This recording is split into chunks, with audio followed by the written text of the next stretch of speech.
Okay, so we're continuing in the second gate of Derech HaShem.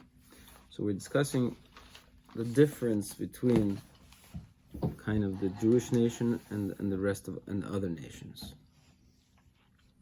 Right? So he painted a picture for us like this. He painted a picture for us that in the history and the development of the world, there was a time when different nations were formed, and each nation kind of chose its own personality.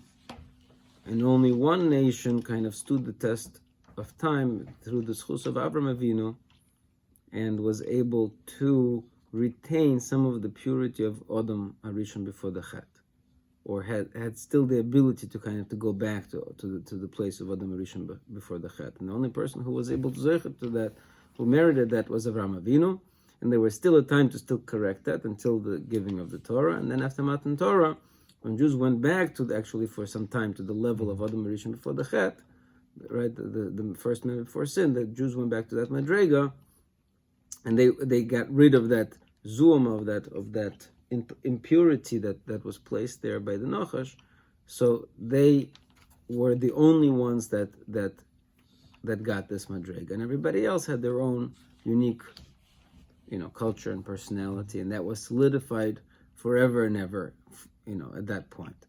Only those individuals that, so we were saying like last time that maybe the Nitzoitzes we call them the Nitzoitzes, those people that within the culture of each individual nation were able to be zoicha to a higher level, so they are able to kind of uproot themselves from that particular nation and then join the nation, the God's nation, the one that has the connection, and convert to that into that nation.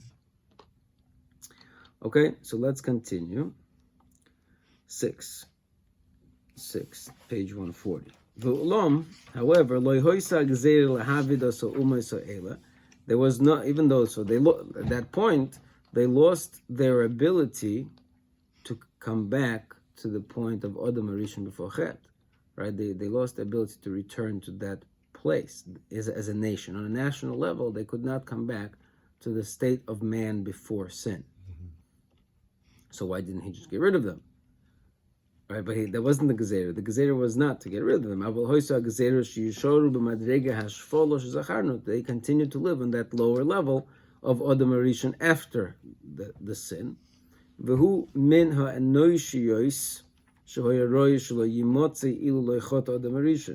It's a type of mankind, right? It's the human species that shouldn't have existed if not for the fact that the first man sinned. So he caused this type of humanity to exist. But still it's a humanity. It's not a subhuman level. It's a human, right? These are humans. It's in a lower human ability, right? It's limited potential of the human experience. So HaKadosh Baruch Hu wanted that they should experience all things human.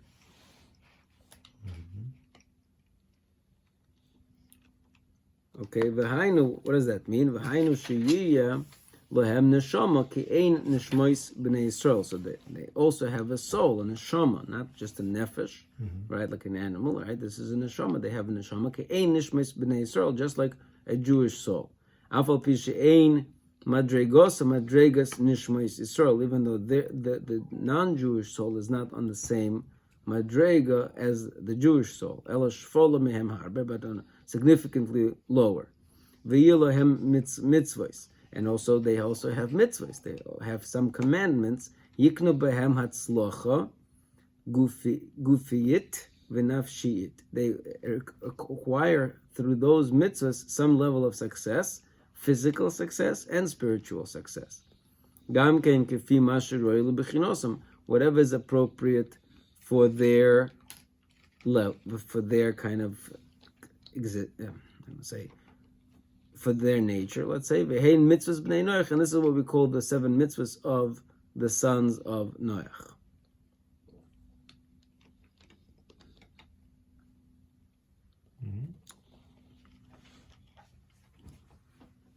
Okay, let's read it. There's a lot to talk about here. Obviously, it's a complicated issue. So let's just read a little more and then we'll discuss.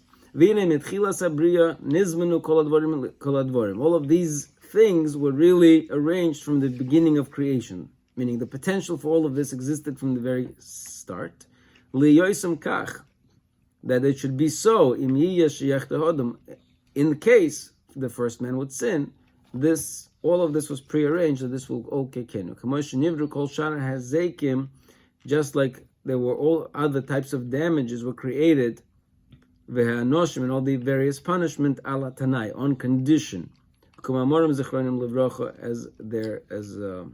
the statements of sages teaches us, meaning I think he's talking about things that were created ben hashmoshes, etc. Right. So I'm not sure what he wants with this particular paragraph. Who cares? They were preordained, not preordained. What's the difference? He's trying to stress the point that Adam had a choice, sin or not to sin. In case he sins, we have all this.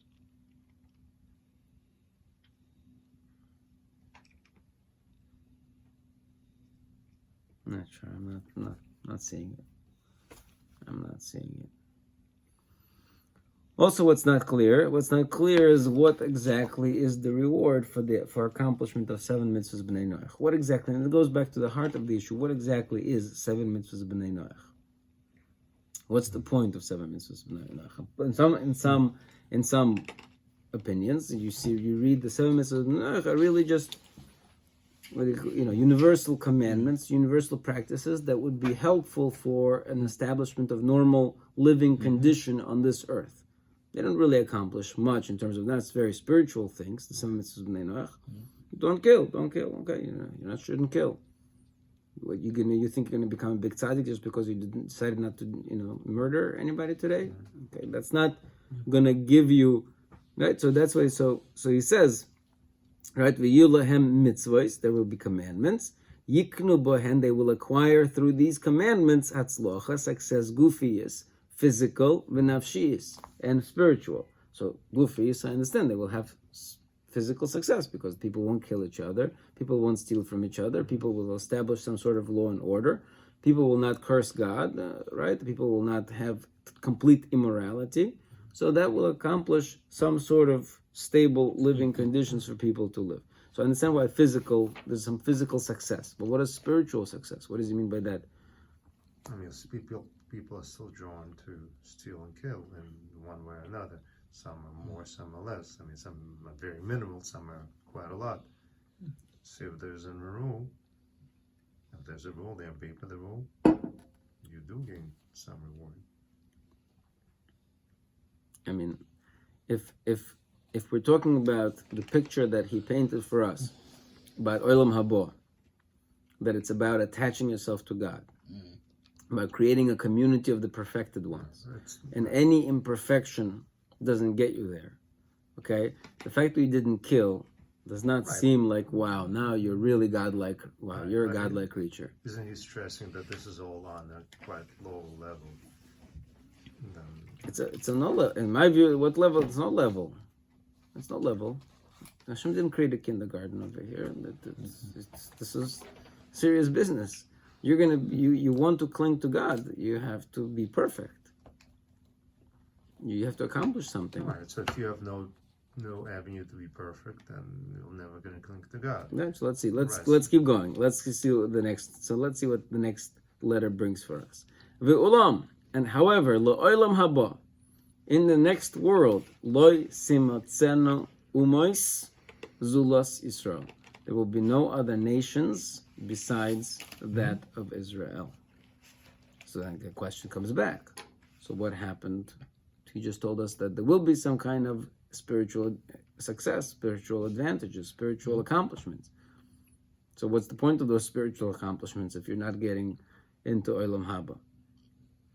That doesn't do much for you. Okay, let's see.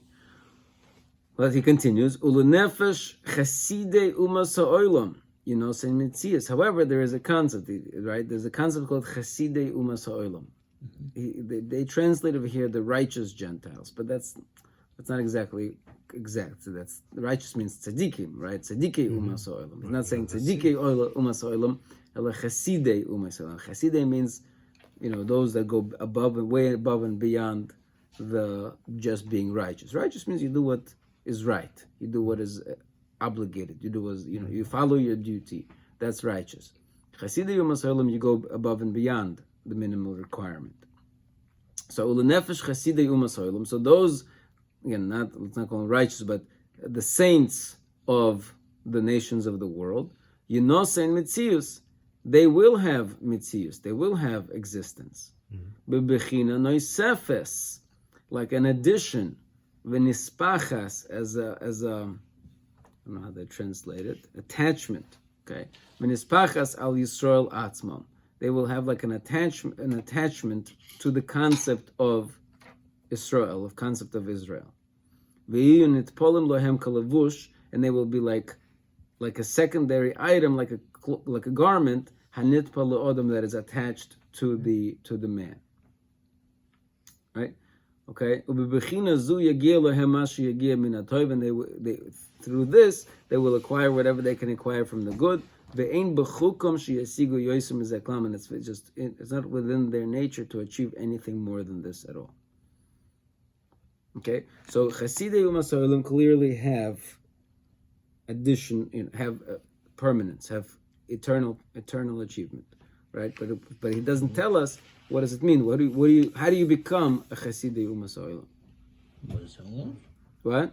The 7 laws. The 7 laws gets you to become Chasidei Umas Ha'olam? That to me sounds seems very easy. No, so easy. No, not easy.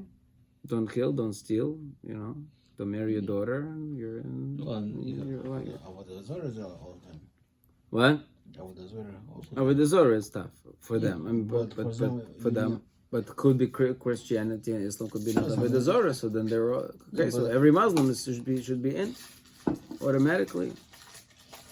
Oh. So maybe that's not the Hasidic level, the Sheva Mitzvahs. That's you know, righteous guy.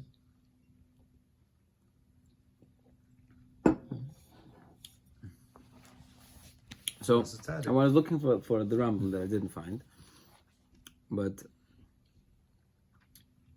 I don't know. He talks about, I don't know where this Rambam. I want to see the precise language of the Rambam, but there's a whole discussion about are non-Jews allowed to learn Torah?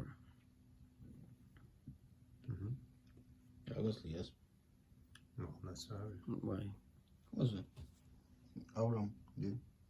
No, Yisroel, like, what was it? Shem and Ever. Yeah. Plus, we learned before, the concept that was parts of the Torah was given to all nations. So they all had opportunities.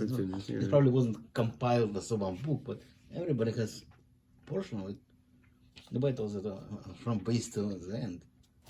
Right, but yet Plus we do seven- have that it's seven laws we do have a Yeah. halacha that you are forbidden to teach Torah to non-Jews. But even 7 laws is part of the Torah. 7 laws you do. You're right. You have to do. So You it is have part to. of the Torah. Right, but is that called learning? What is learning Torah? Oh. Right. We saw before that learning Torah is this great medium of coming closer to God. Right. Let's just read this language that he says.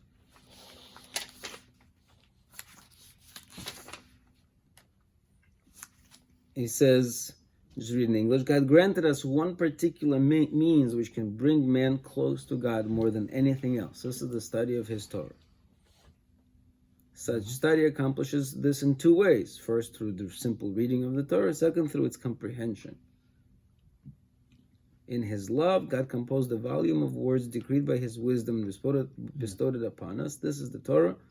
These words have the unique property of causing one who reads them to incorporate in himself the highest excellence and greatest perfection. There's another point. When Joshua crossed to Israel, the commandment was to write Torah in 70 languages. Like, what point of doing that? There was prohibition to do that. So obviously, they're allowed to. Okay. So if you're translating the Torah into 70 languages, that means that there is a certain, more than that, there's a certain understanding of Torah that can only be revealed in a different language. Yeah. Plus, we have written and oral Torah. Like, written Torah is still Torah. Right. Again, I think as far as within certain limitations, it's allowed to learn, I guess. So what's Rambam's? So I don't know. They have to see the language of the Rambam. But there's it's a controversial Rambam, and there are different interpretations of it. Where he says basically the idea of knowing God's name, to know God. Right? We say Torah is the name of God. Right? The idea ultimately it all boils down to to some sort of enlightenment, to use like a common phrase.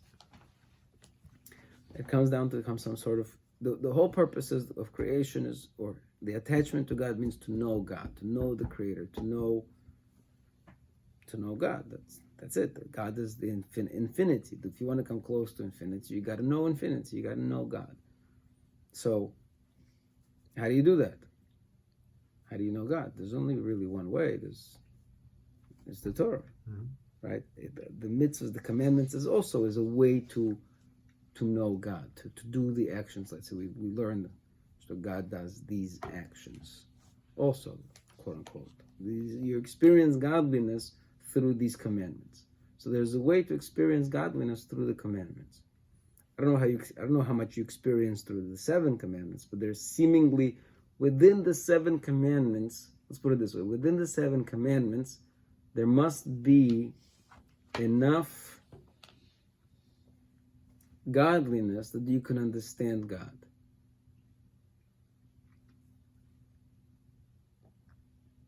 Does that make any sense? Right, but what's understand God? If different levels, different neshamas understand it differently. So the neshama that is meant for observing 7 mitzvahs probably understands it differently than the neshama that's meant to understand. That could be. That could be, but that's probably Chassidei Umas Olam. Chassidus Umas Olam is not just he didn't kill, he didn't steal, he didn't. Yeah, but once the commandments establish a law court. All right. You cannot have court without fear of God. Like what kind of court is that? Well, U.S. court doesn't necessarily have a. No, just you appoint somebody judge and he does. Yeah, but the only way it works if people who in charge actually are afraid of something or somebody. Well, they could be all universe. I mean, I don't know. I'd like to remind you that not so long ago, our Supreme Court allowed marriage between men and men. No, we're talking about like idea and what our court system is. So, not sure. Okay, let's read a little more and see what we get. Yeah, that's why when you go to courtroom, it says about the judge, in God we trust. The reason? Because there is no point trusting the judge. Okay, let's go a little more.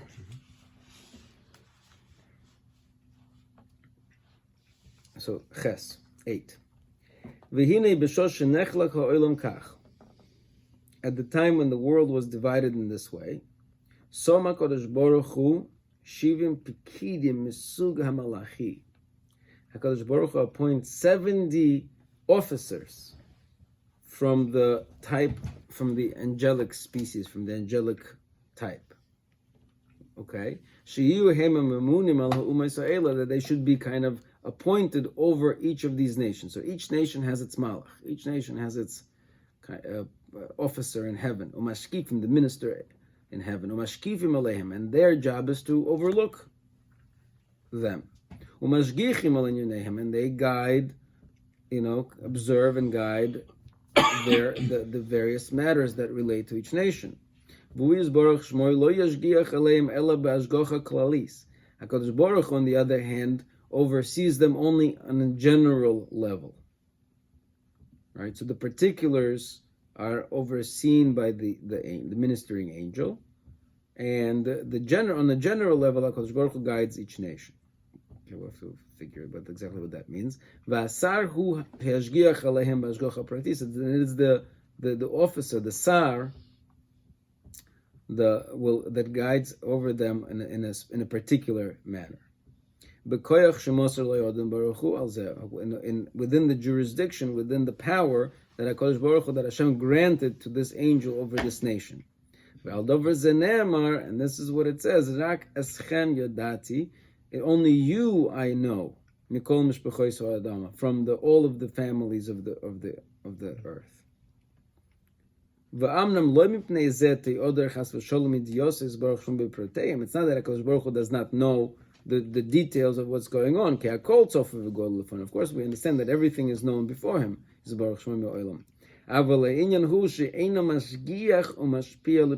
does not,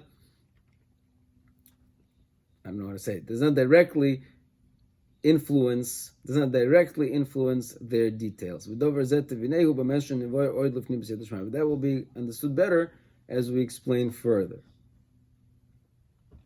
Okay, this fits interesting with the Gemara. The Gemara says in Ksubas that somebody who lives outside of Eretz Yisrael is as if he's serving idol worship. Is as if he's serving idols. I mean, just because I live, right? But the answer is because each nation has its own place, has its own ministering angel, and everything kind of goes through that officer, goes through that office. So whenever you are in that, under that jurisdiction, you have a problem. You're like lowered down to okay, fine. Let's see.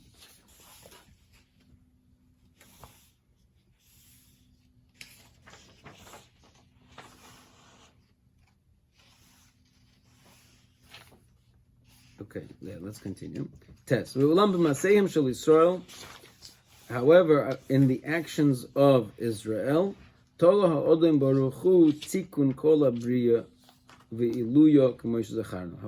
so based on it's the Jewish action, the action of the concept of Israel, right? Whoever these are, the entire universe, the entire creation is based. Its elevation and its lowering is dependent on the actions of Israel. V'shibed kaviyochel as hanhagosoi lepolam. Not only that, HaKadosh Baruch Hu kind of subjugated his own guidance of the world, right, based on the actions of the people. Which people? The Israel. Lehoyer lehashpia, as much as if he's going to bring light and bring influence, or lesoser lesalim, or to hide and to conceal. Chas v'shalom. Al pi maseim, all according to their deeds. Ach maseh ha'umos, however, the actions of the other nations, lo yosifu v'lo yigru b'metzius abriya, they will not add or diminish in the status of creation. Or in the revelation of God's name, or in his hiding.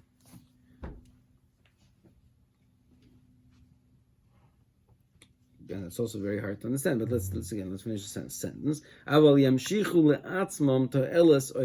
will only bring upon themselves either elevation, benefit, or hefsed, or loss. In baguf, whether it will be on a physical level, in banefesh, or on a spiritual level. V'yosifu koyach basar shelahem. They may add power to their officer, to their ministering angel, or yachlishuhu, or they can weaken him. Right? So he's saying, it's very hard to understand. Basically, he's saying like this. He's saying, if there, let's say we're in Israel right now. In Israel, there's Gimel, right, during the time of the Beis Hamikdash, the first Beis Hamikdash, there were the Gimel Averis. The nation went down on a lower level, and you had the idol worship, and there was murder, and then there was immorality, right? All the big three Averis. So that caused not only trouble for the nation of Israel, that lowered the entire creation. Okay, fine. And so and they went into exile. The Beis Hamikdash was destroyed, and they went into exile because they were punished for what they did, right? On the other hand, you may have, let's say, ancient Greece. They may have also all these problems, maybe even worse, right? But okay, it's terrible. They will get punished. They will get maybe they will get destroyed. But on a global level, they don't really so a Jewish community, when it degrades itself, it's much more destructive than when the whole world may degrade itself. Again, it's hard to understand because, so to speak, the world is the world, right? Hashem created the world, and if you see the entire world going down, it's hard to imagine that in the big scheme of things that's irrelevant. It's only the Jewish madrega that plays the role, whether the entire universe is going up or the entire universe is going down. What happens in the rest of the world doesn't really matter. Only, I guess, it would matter. Obviously, it's hard for Jews to keep on a high profile and purity, and if the rest of the world is decrepit, right? So that, because obviously we're all influencing each other, but it's still hard to understand that even the entire creation is going. Okay, let's go do a more positive spin. The entire creation is moving up in the world, and that's okay. It's irrelevant because some yankel somewhere didn't have it, Or maybe it's all interconnected. It's not like it's a theoretical. What we're saying is a theoretical. The whole world is going up. A yankel is going down. Maybe that's a theoretical. Probably the actions of the Jews influence the rest of the atmosphere. It's hard to imagine that if the Jews are going up level, the rest of the world is going down. They would probably feed off each other. Right. Well, I mean, that's the point. The point of this nation was to be Or Lagoyim, right? To be the light to the nations. But again, even that concept is a problem. What's the point of being Or Lagoyim? What's the point of being the light to the nations? We don't care about the nations. They're whether they go up or they go down is irrelevant. That's very difficult to understand. If they would be irrelevant, there's no point to be a light unto them, right? Obviously, they are relevant.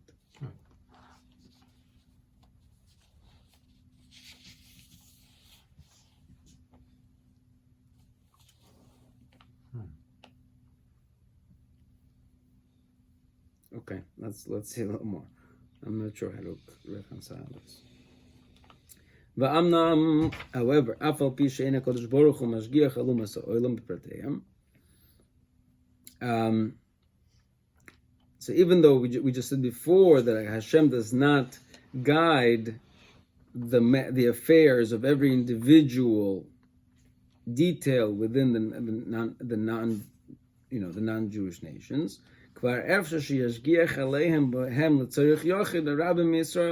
however, he may get involved in their particulars if it relates to the needs of some individual or some group within Israel.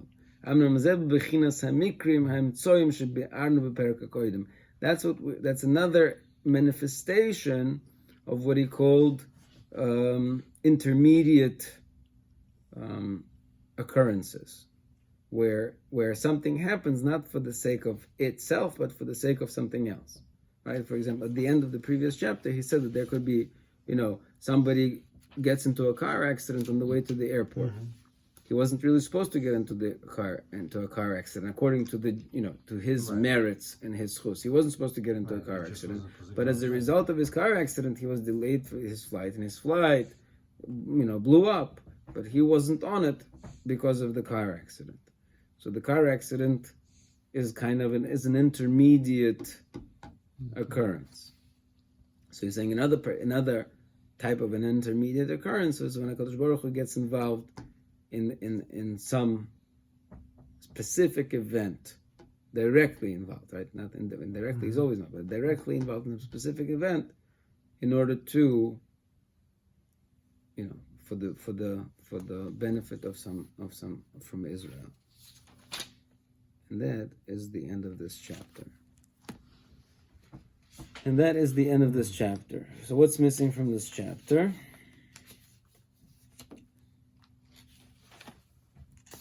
So he didn't tell us much about, so this chapter was all about the Gentile. Even though the chapter is titled the Inyan Yisroel v'Umas Ha'olam, the Israel and other nations, it's really more focused on the other nations. There's very little about what makes. We don't really know. He didn't explain to us, at least not to me. I didn't see it in great detail. What exactly is the difference between Israel and the other nations? He said basically that in a historical perspective, there was a time for development and there was a time for branches, right? So we're living in the time of branches. Meaning just like in a certain sense, we are all branches, right? He said this also, that originally there were 600,000 souls within the Jewish nation, and all of us are technically already the branches of that creation called Israel, 600,000 souls.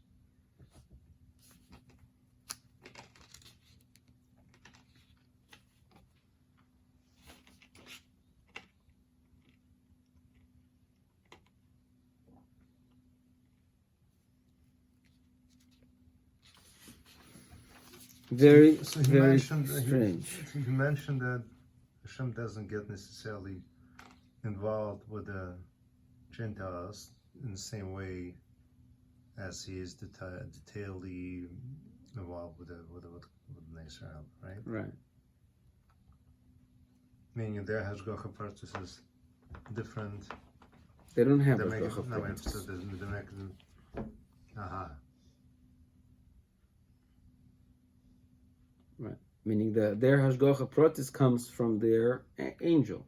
Right. So how is it different? Which is why, understandably, they would also be they would do Avodah Zarah, prompt Avodah Zarah, because they would want, if they would want any direct intervention, it would come from their angel.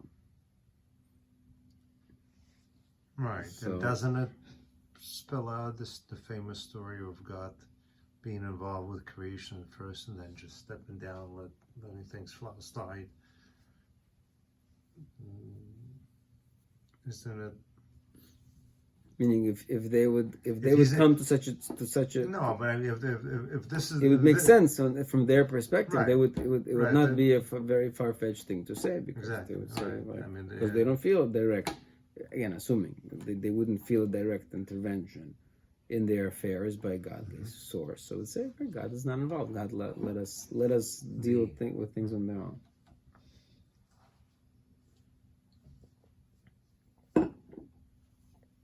All right. And what about Chasidei U'Masoil? Getting back to the saints of U'Masoil, do they get direct intervention? Why shouldn't they get direct intervention? I mean, they probably get more than the regular guy, who just observes 7 mitzvahs, just like a regular Jewish guy who observes, as many commandments as that fit for his gender, his status, and he keeps them all. It doesn't necessarily make him a chassid. All right. No, So he gets his reward, and he goes by the Shulchan Aruch and everything. He's great. There's wonderful. Same thing. I mean, just similar model. I know what you mean by similar model. So you're saying that, According to Hashgacha Prot, it says every Jew, no matter how low, no matter how high, gets direct intervention by God. right? those guys don't get until they accept Girish. As they go through Giyur, then it kicks in. Right. So the 7 laws is a way to get that point where, To get them to convert. yeah. Because if you don't keep those laws, there's the only. I don't know. To me, it sounds more like that Chasidei U'Masoil would be. I don't know. To me, it's very hard to imagine that a Chasidei U'Masoil would not have a direct link to God. I think they have direct link to the door. Once they go cross the threshold, then. I'm not sure, because he never said that they will. He never talked about Chasidei U'Masoil, unless. No, Do you understand the Chasidei U'Masoil? He's referring to those that convert from the non-Jews to Jews, is what he calls a Chasidei U'Masoil. Maybe. As I said, it's when That is one possible. is going to be on the Jewish nation. It doesn't clear. So Although why do you have an the Jewish nation? Gemara says that the Gemara in I don't know, Gittin, Yevamos, I'm not sure, says that that converts are like this, what he calls kasapachas, like this additional garment. that he, right, he says the Hasidim is like the garment. Their place in Olam Haba is like this extra thing to again. I don't know how that's possible, right? If we're talking about again Kabbalah speaking terms, we're going, oh, Yisroel v'Araisa v'Kutshabrichu Chadhu, that HaKadosh Baruch Hu and again the idea, the united soul of Israel and Torah is all one entity, right? So how could there be an additional to that entity? That entity is it. There's nothing else. There can never be an addition to that entity. But let's say we leave that aside and let's say there is an addition to that entity. The Gemara is talking about that uses that language for converts. Okay, which makes sense. So then possibly when he's saying over here Chasidei Umas Ha'olam, he's referring to converts. Maybe he's not even referring to kind of a Gentile that rose up to the ranks of saints. He's referring to a Gentile that rose up to the rank of saints by converting to Israel.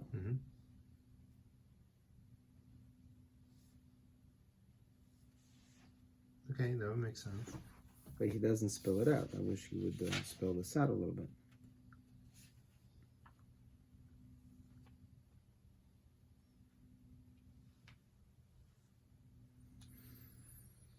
He also does not spell out exactly what is the difference today. Where do I see that difference today? He said, because of Avraham Avinu and because of the Torah, we were able to reconnect with the state of man before sin. But it's not true.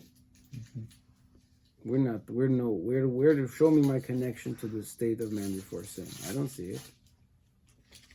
Right? Can you pinpoint to it? Well, maybe he's talking about those occasions when this did happen. Matan Torah.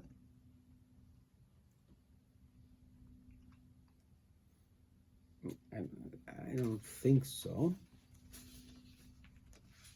I mean, it's ever present, according to him, I think.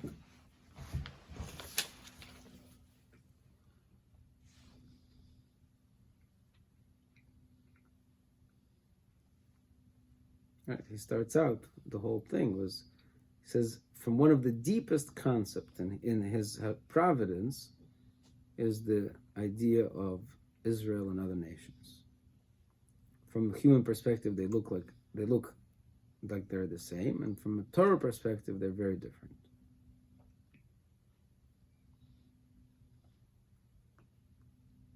Let's explain in how are they similar and how are they different. So I understand he explained how they're similar. He says we're both humans. We're both pretty much on the level of Adam Rishon after sin. Where exactly does he describe how are we different? In Olam Haba will be different, okay? So Olam Haba will be different. I'm not sure. I get the full sense over here.